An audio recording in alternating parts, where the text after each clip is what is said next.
This morning's 2 Cares for your health. Whenever COVID strikes, doctors say don't wait to call if you start feeling worse. George Sweet's Karen Larson talks with a patient who's still battling the virus several weeks after she was diagnosed. I was at work, started feeling just kind of meh and achy throughout the day. By the time Stephanie went for a COVID test the next day, her fever was gone. And I was like, oh, I'll be fine. And then my test results came back positive. Area health providers are testing a growing number of patients for COVID-19.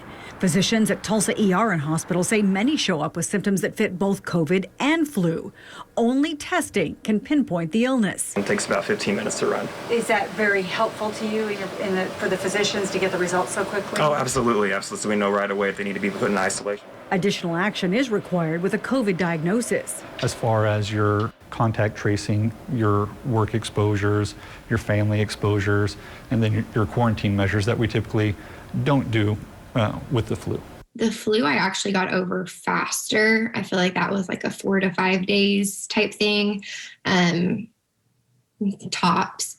But with COVID, I'm on day 13 now. Stephanie is still short of breath and tires easily.